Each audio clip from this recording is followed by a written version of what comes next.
going, everyone? Sort of odd here, and I'm here again with my friend Icarus. Stop. So today we're going to switch things up, not like majorly, we're going to do an anime review, but we're not doing Mirai Nikki like planned. We're still a little behind on that watching, so we're going to go and talk about Kakegurui. Yeah, it's a pretty cool anime. I thought I would enjoy it when I first started watching it, but... Yeah, I think when we both watched it, it was one of those things that didn't really fall in our wheelhouse of things we thought we would have liked, but then immediately by episode 1, hooked us immediately. Yeah, it was crazy good. I feel like anyone will get hooked on this in the first episode, regardless. It really catches you off guard, especially if you're not used to watching, like, slice of lifey, I don't really know, it's like psychological in a sense almost. Yeah.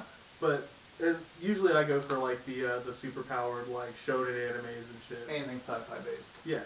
It's like, I don't like the realism animes, because why would you watch anime for realistic stuff? So you're not a big fan of Fruits Basket either? No, Fruits Basket. Well, I mean, that has its sense of super. It's got some sci-fi, but it's not full on sci-fi. Right. It's more or less the slice of life. But Kakegurui, with the way that it was set up, I kept seeing it on like Netflix, and I was like, nah, that's dumb, I'm not gonna watch that. And then, you know, just looking for something to watch one day, I clicked on it, like, okay, let's give it a shot. And then like halfway through the first episode, I'm like, this is amazing. Why have I never watched this before? Kakegurui is basically an anime that slice of life that takes place in a school where after hours turns into basically a giant casino. The fun part about it is, though, there's literally no school aspect to it most of the time. They show like seconds of scenes where they're in a classroom, but you never see a teacher. Then they're immediately pulled out of the classroom or rearrange the classroom to start a gambling match. Yeah, there's never like, oh, well, today we'll be learning math. It's like, no, it's gambling all the time. There's like very rarely a scene where there's not gambling, and it's mainly when they're in between classes also. Yeah, and that's just when they're still. Yeah, so they're discussing their plans and what they're gonna do for future endeavors. Right. Or, you know, things that have happened. And when you're gambling in the school after hours, anything goes. If you get caught cheating, obviously you lose the match, but you can get away with cheating. If you get away with it, obviously it's fair game because you fairly deceived the opponent. Yeah, I mean it's a mind game. If you can get away with tricking your opponent, then you deserve that win. Right. But if they catch you, then you got caught. You failed. Also, you can go and set stakes, such as if you go and challenge a student council member, if I can speak, for their position and beat them, you get their position. There is no ifs, ands, or buts about it. But I believe when you do something like that, you have to have another council member on hand as an observer to make sure there's something going on. I think the other council members have to... or at least one of them. Yeah. So somebody has to be present in order to, like, adjudicate the meetings of the formal challenge. Right. Which I think they've only really had that happen once in the first 6 episodes that I've seen, which I've seen it all, but I can't remember anything after the 6th episode. I think there's only one formal challenge in that. And it's mainly the one that I saw or remember where they're doing the life or death game, and she about calls off the match, and the person is like, no, I'm here to proceed, I'm here to make sure everything is okay, and then she somehow manages to win the match. Yeah, that was a crazy one, because the debt just... Well, yeah, it's like either the tie and everything stays the same, you get it correct, or you can call the right number, and if the sword is pointing up for life, you get 30 times the amount you bet, or if it's sword down, you get 30 times that in debt. Yeah, it's like, that is a really, really high stakes game. It's basically, if you've ever played pirate dice or just dice in general with the cup and the dice, but you throw 10 little metal swords in it and you slam it down and it lands on a little circular platform. That very much of like the spinning casino game, I can't remember what it's called. Roulette. Roulette, yeah. With the numbers around the rim and in the center, and the knives either land down flat, not counting as anything, or they land sword down or sword up in one of the pins of the numbers, and that counts as basically a ball in the slot for the numbers that you bet on. Yeah, it's a pretty... I don't see how that would work very well, but I mean, if it works. So. It's a pretty weird game, but in the sense of, in the anime, it works. There's so many different interesting games that they introduce in this that you've probably never heard before, and probably don't even exist really, but can be made into real games though. It's crazy. The life or death one, I would totally play that, as long as, you know, I didn't actually get the death. Right. Another one that would be interesting to play is the actual match that they did with the rock, paper, scissors. Yeah, that was pretty cool. You have to have more than just the 2 people, though. Yeah, it takes an entire group of people. It's a process of having 2 people going against each other. And it's a card game, so you have everyone else take little slips, which you could use probably like index cards or something, and they draw the hands on them. So they're going to draw like a fist for a rock, scissors like this, like you would, and then you draw paper, being an open hand, and then they all put them inside of a box, and each of the two people draws 3 cards, puts them in their hand, and then they have to choose one to play as their throw for rock, paper, scissors for the winner. And if they tie, they go and grab the next card from their hand and go from there. Yeah.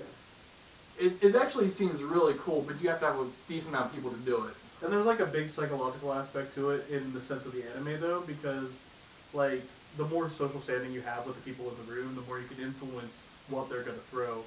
If you have like yeah, you can get the majority of them to throw specifically like rock and scissors, and that way they'd have to draw a paper in order to beat you. Right. Because you would know that if they go and throw rock, the only way to beat them is to throw paper. Right. And if they throw paper, you might as well just throw paper anyway, because then it'll at least be a draw. Right. And then just hope to hell they don't get that scissors in there. And yeah.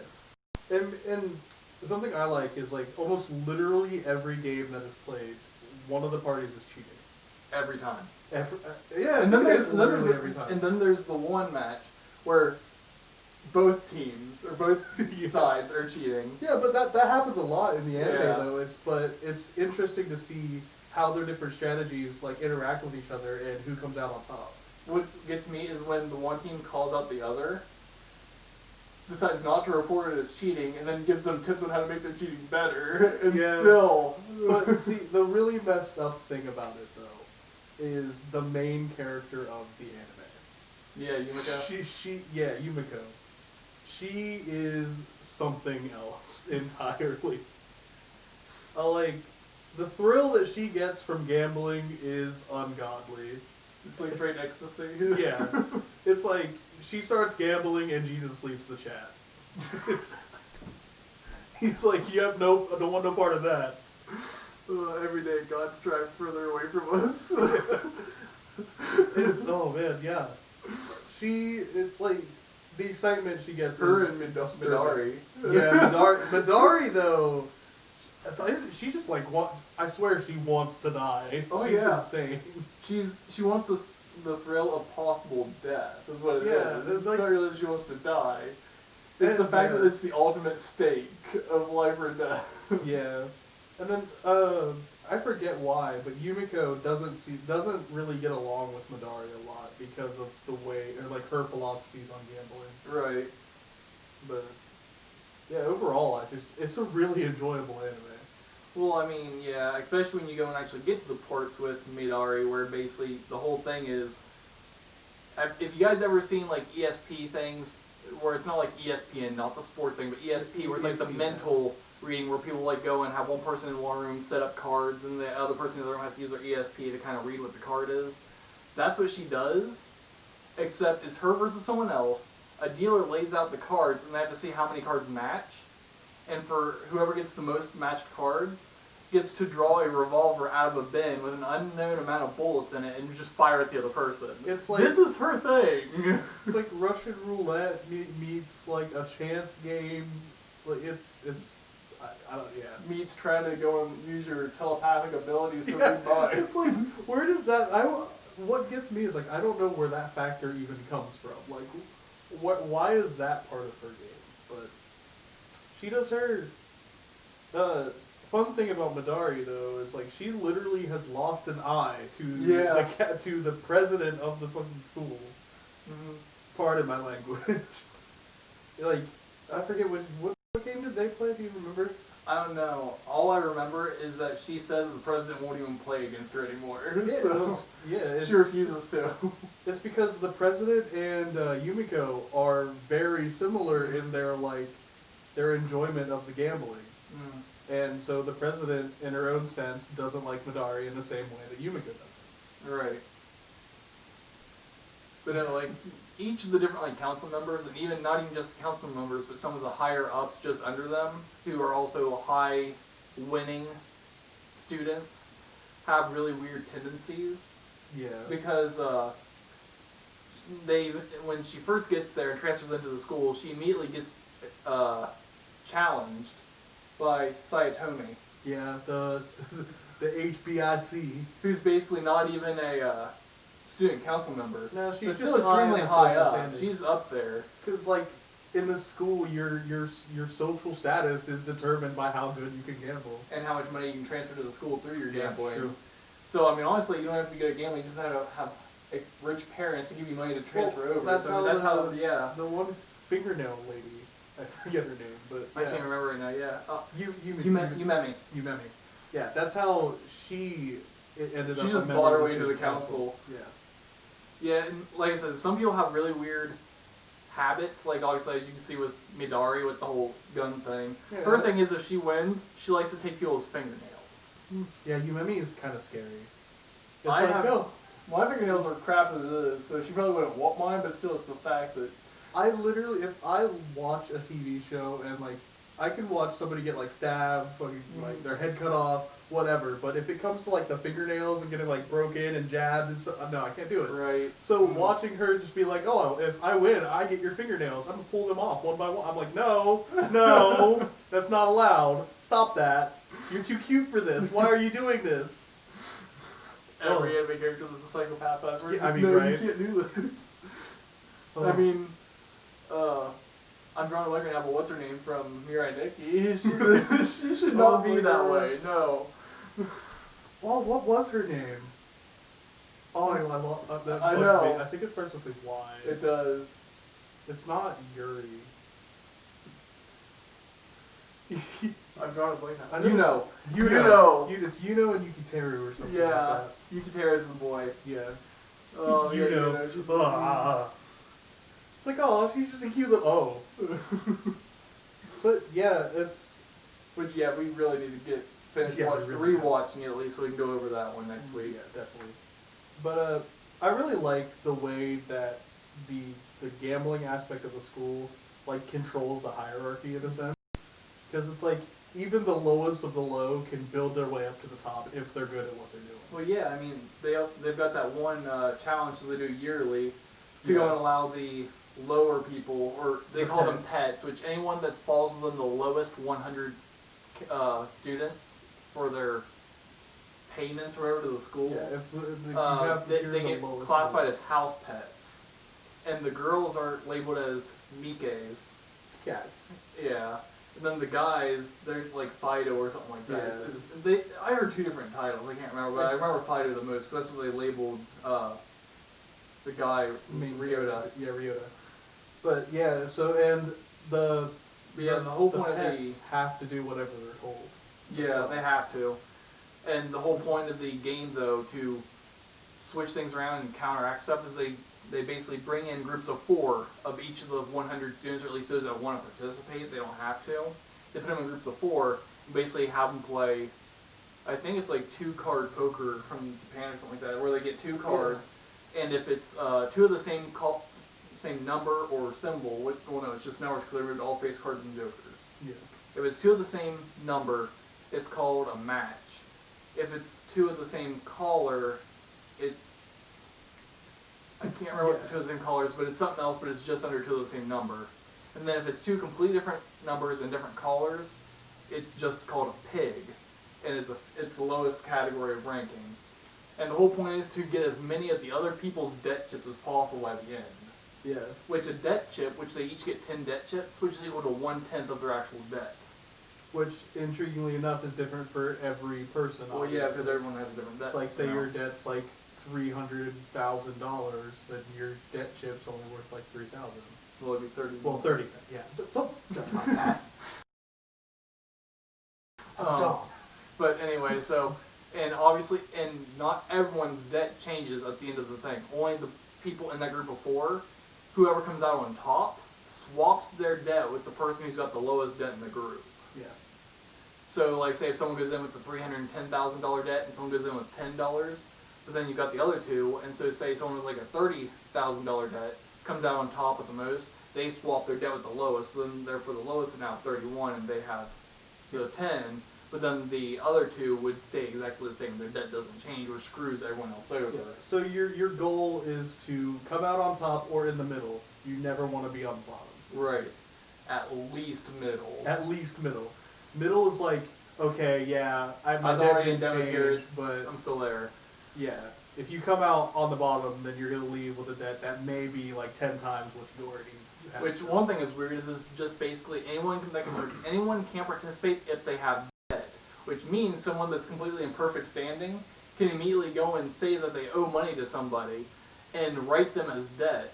The student council pays off that person, and they go in and have the ability to actually put themselves in a lower debt position than what they basically said they were to another person, then use the money that was paid off to that person, pay off the debt, and still have remaining money over. That is so confusing. It's broken. Yeah, but yeah, it's a really interesting system. But something that gets me with the whole pet thing is like I caught it when I said it. It's like the pets have to do whatever they're told, and like that just opens up a door to really disturbing things. Well, yeah. Yeah, and like I didn't remember that part until we were just talking about the whole like group of four thing. Yeah, that's cool. That's cool. It's less cool now. It's less cool now. Well, that's cool. Well, I mean, just don't go to a house deck, you're fine. I'm very bad at gambling. So as long as I'm better than you, I'm good. So Well, maybe we'll do a video later on with like the different styles of games they did, and just show how they're done. I mean, the games were really interesting and fun. Right. Some of them obviously we can't really play because I don't feel like doing an ESP Russian roulette game. Airsoft. Except it's always got around in the mag. I don't feel like playing an ESP Russian roulette game. Oh man, airsoft, that would be funny, but well, I mean, they got the revolver, actually, straight revolver, so we always get an airsoft revolver and just spin it, and best of luck, just aim for the back, like back towards here, so you're not hitting anything important up in here. Right, valid. But, no, and what's a couple other games they played? They played the memory game with you and me. Yeah, which that involves 2 unopened packs of playing cards. Yeah. And you can't just reveal 2 of the same number, it has to be 2 of the exact same number and exact same suit, not even color. The suit has to match too. And if you match them, then you get to go again. Yes. If you miss it, then if you can at least take 54 cards, so basically 2 cards over a full deck, you immediately win the game. As long as you hold the majority of the sets. And something that game really opens up to like it makes you realize just how good Yumiko is at just strategy. Yeah, she's insanely good at figuring out other people's strategies and using it to her own advantage. I mean, look at how she went and won the first match. Well, yeah, but like by betting 2 coins and then 50, and then 2 coins and then 50. Then she did her last 2, lost all the coins that the chips that they gave her initially interest free. And then she's like, can we do another round? Like, if you have enough money. And then she just pulls out her thing and pulls out 10 million yen right there. She's like, all right, will this work? And she's like, But like at that first episode, I was kind of like, okay, yeah, it's, you know, it's like it could be a part of her character. You know, it could just be fucking. Sorry, but it could just be like, you know, I don't know how to word it. Them just setting up how her character like would progress or something, right. I guess. And then, but then when you see it the second time over, you're like, oh no, she's just this good all the time. Yeah. Well, I mean, they even say, I think it's like towards the end of the first one, or even like middle to beginning, or somewhere in the second one, that she is a compulsive gambler by habit. Yeah, but like when you hear compulsive gambler, you don't really think like, oh, they're like god tier. No, you more think like, oh crap, I'm down another match, and you get more money to go into another bet. You think a person's like, oh man, I'm gonna have to go get to this person, they're gonna have to loan me money, and then I'm gonna have to get the money back, and then I'm gonna have to pay them back, but then they're just gonna keep digging that hole. Yeah. But Yumiko is the exact opposite. She dug the one hole. But it was deliberate. She's insanely like strategic, and it's amazing. Which, yeah, like we said before, where you can go and challenge the student council members for their positions, which not even just student council, but student council president, you can challenge them as well. But it can only be through a formal challenge. You challenging them, they can challenge you anytime. Yeah.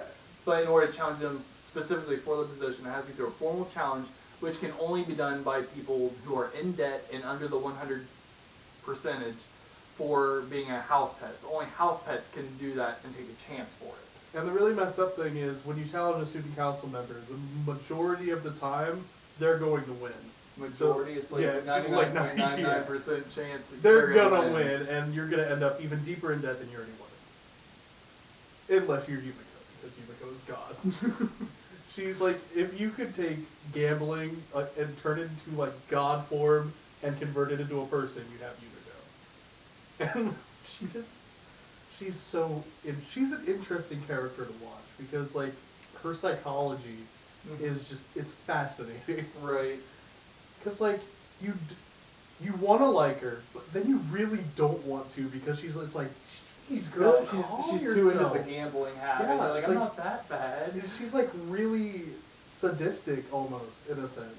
Right. And she'll like trample anybody who gets in her way. Mm-hmm. And it's like you want to root for her, but you really don't at the same time. So it's like it's an interesting dynamic to see in a character that's supposed to be like the focus point of the anime. Right.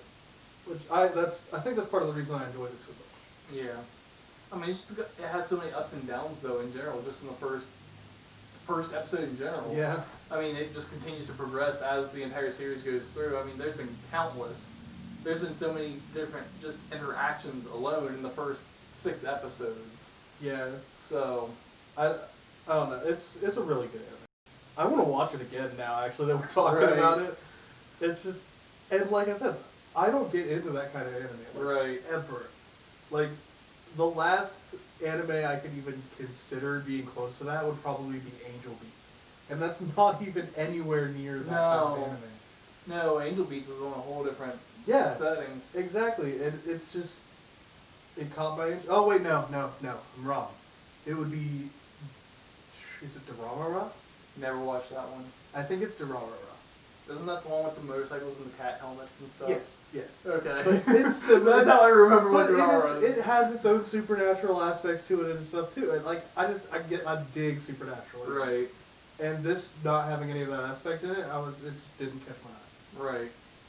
So. But for some reason, it just happens to catch you when you first watch it. Like, I have to watch more. And the visuals in the intro are so bizarre. See, I only watch the intros on any anime one time. And then I skip through them every time. Unless it's a really good intro, I'm just like, okay, I'll watch through it. I'm the same way, but I couldn't skip the intro for this anime because it was so like, whoa. I know, it's weird, it's like trippy. Yeah. And it's interesting.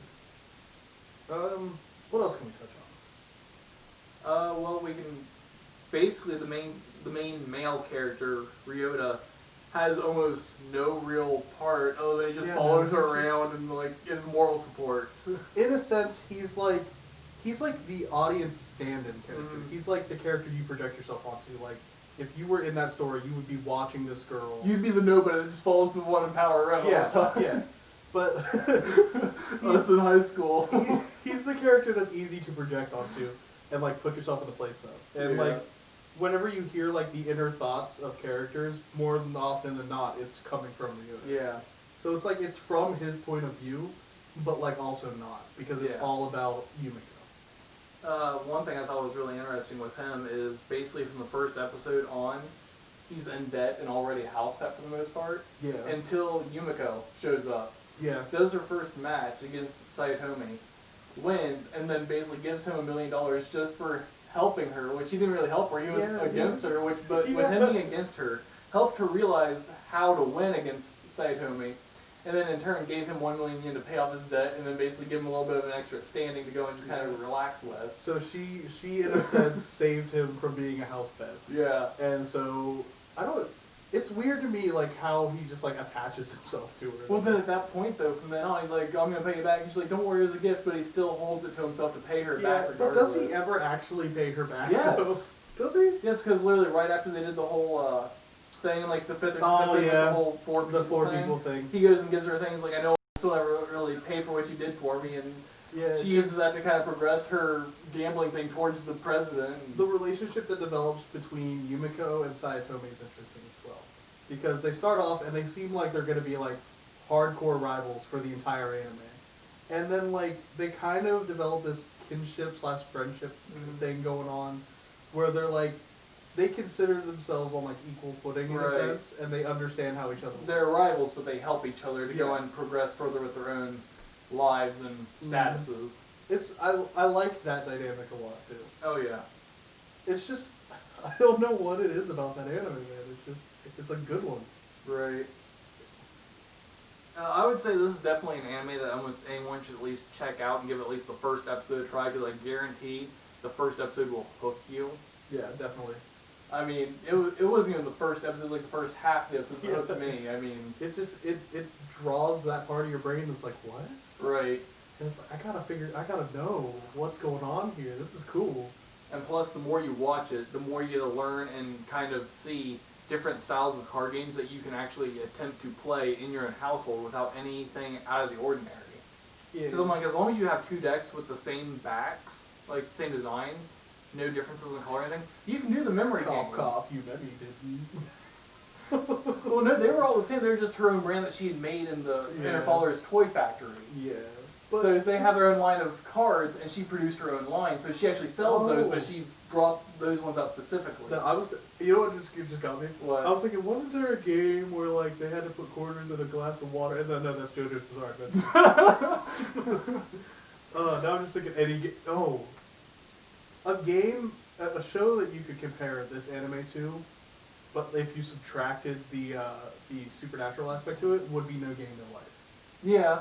They have that same, like, everything revolves around the games aspect, but Kakegurui is more around the social status of the money you make from gambling, whereas No Game No Life, every issue is solved through gaming. It's not even gambling, it's just a game of any sort. Yeah. And the person who is challenged decides the game, not the challenger. Yeah.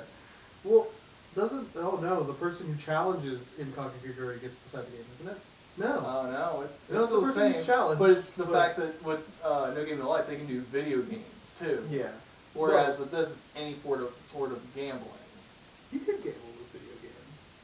I would be. That's what I would do. I mean, you gotta think that there's not really much gambling when it's a full VR first-person shooter against the other person. It's not a real gamble. That's not a real gamble. If you were in the Kakegurui High School, what would be your game of choice? Risk. Risk? Interesting. That's a weird one. Every game I've played of Risk, I've never lost. But how would you gamble with the Risk, though? Basically, you set your stakes. Whoever wins the game of Risk wins the bets. That's valid. And again, like I said, I've never lost a game of Risk.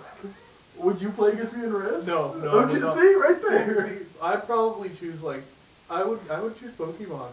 I would legitimately. It would be like a roulette free for all. You know, you spin, figure out, and have something that would randomly generate what Pokemon you could get. Okay, so it's not like you get it. Yeah, because otherwise I just wreck them all the time, anyways. But randomly get whatever you're gonna get, and you build the team, put it together, whatever, and then you pit off against each other. Whoever wins the game. Okay. And I still think I wouldn't lose majority of the time. Well, see, I think it'd be kind of interesting if you can go and find a way to do it, like with the whole Pokemon idea. Allow them to pick whatever Pokemon they want, so they have to go from the first town, and they have one day to get the Pokemon to whatever level they want. Ooh. Only one day, though. Ooh. So therefore, you might only get to level 30 with your Pokemon before you have to do the battle, or the other person might hit 50 before you're at 30, and it's up to you on how often you're wanting to play the level of your Pokemon before the match. See, and okay, if it went from that aspect of it, I would definitely win every time. Because you never know, because there's always that one person out there that's better than you, and you never know who they are or when they're. I mean, that's valid. Yumiko. That's valid. Yumiko would come along, and she'd just be like, do. She'd find a way to go and randomly find the glitches in the game to immediately pop 3 levels in one battle. She would pop into the game with missing no or something and just wreck everything. Yeah. But she'd come in, they'd all be level 100s with full perfect IVs and everything. Oh no! Have fun. It's how did you even breed this team in 3 days? You gotta know the algorithms. That is exactly what she would come back at you with. She would be like, oh, well, I knew that if I did this at this time and this and this and this, then this would cause this to happen, and then it would produce this. And I'd be like, teach me your ways. You just see the team just throw up white flag like, okay, I accept. Yeah, surrender, bye, game over. But, yeah, it's overall, I would rate it probably a 4 out of 5 stars. Yeah. I mean, there's some aspects of it that I kind of got Yeah, I mean, it's definitely not in top 5, top 10, but it's definitely a good one to watch. It's really high. Just because it catches you and holds you all the way through. Yeah, because it's once you start watching it, you You don't have to, but you want to see it through. Yeah. So yeah, it's a good anime. Right. So yeah, I hope you guys all enjoyed that. We recommend and highly suggest that you guys watch this anime. At least watch it, or if you have watched it, comment down below. Tell us what you thought about it. Definitely give it a shot. Yeah. It's on Netflix, so if you have Netflix, just I go to animefreak.tv, free anime website, or wherever you already watch stuff. I mean, that's up to you guys. If you torrent it, that's up to you as well. I mean, what's that? Torrent? What? You mean legally download? Yeah, legally. Alright guys, take it easy. Peace out.